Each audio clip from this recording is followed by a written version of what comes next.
Conference में आप सभी का स्वागत है। बड़े शॉर्ट नोटिस पे आप सब लोग आए हैं। मैं अपनी तमाम टीम के साथ आपका शुक्रिया अदा करता हूं। एक बड़ा इम्पॉर्टेंट इशू है, क्योंकि हम लोग जो हैं जम्मू कश्मीर की समस्या के पहले विक्टिम हैं। जब पाकिस्तान की बंदूक से पहली गोली चली थी, वो मेरे हिंदू और सिखों की छाती पर चली थी। लेकिन अफसोस इस बात का है कि कितनी सरकारें आई और चली गईं, लेकिन हम लोग वहीं के वहीं खड़े हैं जहां से हम चले थे, और हमारे लिए कोई काम सरकार द्वारा नहीं हुआ। हालांकि मोदी जी की जब सरकार आई थी तो एक वायदा इन्होंने किया था कि हम लोग आप लोगों का ख्याल रखेंगे, आपके जो मुद्दे हैं उनको हल करेंगे। और आप जैसे जानते हैं सब लोग, अक्टूबर 2014 में जब उमर अब्दुल्ला साहब मुख्यमंत्री थे जम्मू कश्मीर के और कांग्रेस के सहयोग से थे, तब एक पैकेज पास हुआ था हमारे लोगों के लिए कि 25-25 लाख रुपए हम लोगों को मिलेगा। हमारे 1947 में आने वाले उन परिवारों को जो अपना सर्वस्व लुटाकर, जिनका सब कुछ LOC के पार पड़ा है, चल और अचल संपत्तियां, उसके बदले में एक एक्स ग्रेशिया ग्रांट दी जाएगी। हमारे बच्चों को प्रोफेशनल टेक्निकल कॉलेज में रिजर्वेशन दी जाएगी। और तीसरी बात ये थी कि जो एजुकेटेड अनएम्प्लॉयड यूथ होगा हमारा, उनको नौकरियों का एक पैकेज दिया जाएगा ताकि एक सहारा परिवार को मिले और परिवार खड़ा हो जाए।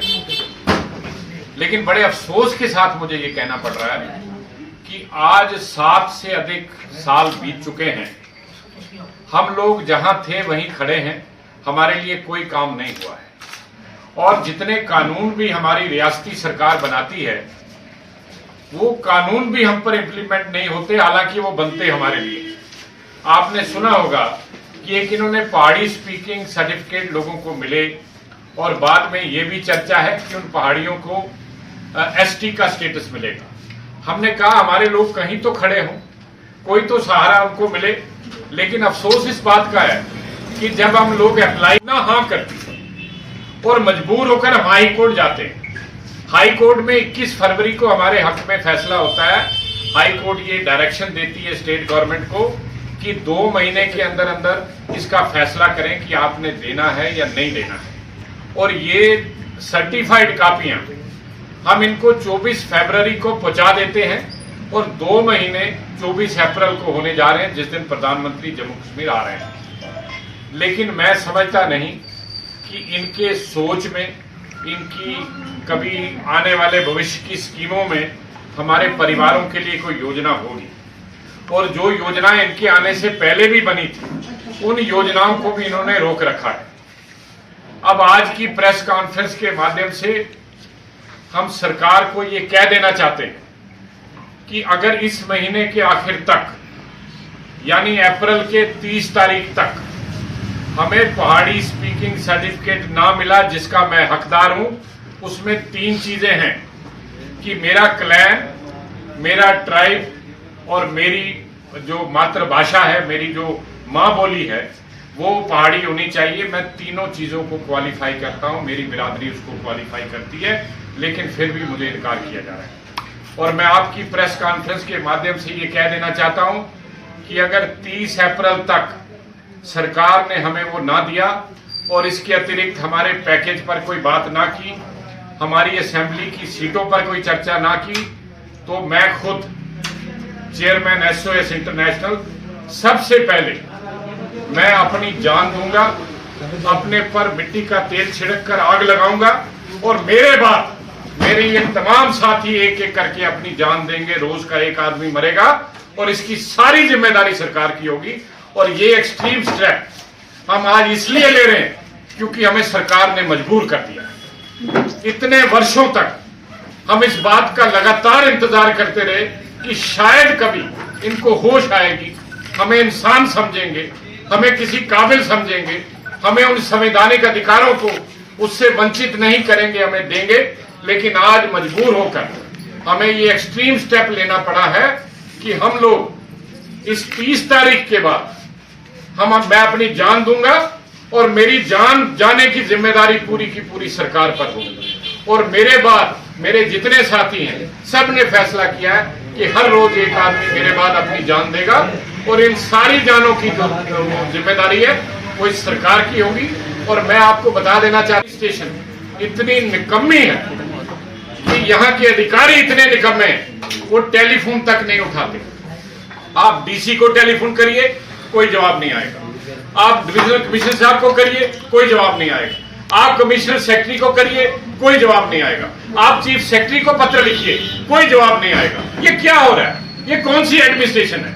हम मिलने गए एलजी साहब से, आज 1 साल से अधिक हो गया है, लेकिन 1 मिनट से ज्यादा उनको वक्त नहीं था, उठकर खड़े हो गए।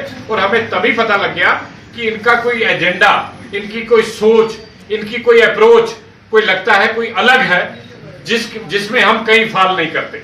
मैं कहता हूं हमारे 14 लाख लोग हैं आज, जिसमें से 10 लाख से अधिक लोग जम्मू कश्मीर में रहते हैं और 3-4 लाख लोग जम्मू कश्मीर से बाहर रहते हैं। आपने अपनी योजनाओं से, अपनी उन नीतियों से इन लोगों को तबाह और बर्बाद कर दिया। आज सड़कों पर ले आए आप इन लोगों को। इसलिए हमने सोचा है, हमारा संघर्ष का एक लंबा इतिहास है। जो लोग हमें जानते हैं, मुझे जानते हैं, मेरी ऑर्गेनाइजेशन को जानते हैं, हमने जेलें भुगती हैं, पुलिस से मारे खाई हैं, हमने हर तरह का जो है वो टार्चर सरकार का सहा है, लेकिन हम कभी डरे नहीं हैं। और आज हम बता देना चाहते हैं, ये एक्सट्रीम स्टेप हम इसलिए लेने जा रहे हैं क्योंकि आज हम इनके एजेंडा में नहीं है, इनके प्रोग्राम में नहीं है, हम कहीं भी ठहरते नहीं। इनसे पूछा जाए कि पार्लियामेंट्री स्टैंडिंग कमेटी आपने बनाई, भाई साहब हमने नहीं बनाई। पार्लियामेंट्री स्टैंडिंग कमेटी ने कहा कि इन लोगों को 30-30 लाख रुपया मिलना चाहिए, लेकिन आप पीछे हट गए। पार्लियामेंट्री स्टैंडिंग कमेटी ने कहा कि इनके बच्चों को प्रोफेशनल टेक्निकल कॉलेज में रिजर्वेशन मिलनी चाहिए, लेकिन आप पीछे हट गए। पार्लियामेंट्री स्टैंडिंग कमेटी ने कहा कि इनके जो अनएम्प्लॉयड एजुकेटेड यूथ हैं उनको नौकरियां मिलनी चाहिए, आप पीछे हट गए। पार्लियामेंट्री स्टैंडिंग कमेटी ने कहा कि जो 24 सीटें पाक अधिकृत कश्मीर की इन लोगों के लिए खाली पड़ी हैं, उनमें से कम 8 सीटें इनको मिलनी चाहिए। लेकिन जब आपने रीऑर्गेनाइजेशन बिल लाया 5 अगस्त 2019 को, आप भूल गए। अगर आप एसटीज के लिए 9 सीटें उसमें डाल सकते हैं, एससीज के लिए तो पहले से प्रोविजन था 7 का, लेकिन आपने एसटीज के लिए 9 सीटें नहीं क्रिएट की, तो मेरे लोगों के लिए 8 सीटें आप असेंबली में क्यों नहीं बना सकते थे? और मैं समझता हूं मेरी तबाही और बर्बादी का एक ही कारण है। मूल कारण क्या है कि मुझे पॉलिटिकल एम्पावरमेंट आज तक नहीं मिली। अगर मेरे विधायक होते, मेरे मेंबर पार्लियामेंट होते, आज आप कह रहे हो हम इलाके को खाली कराएंगे, किसको खाली कराओगे? उसकी तो पूरी शक्ल पाकिस्तान ने बदल के रख दी है। आज वहां सीपैक बन रहा है, चाइना पाकिस्तान इकोनॉमिक कॉरिडोर बन रहा है।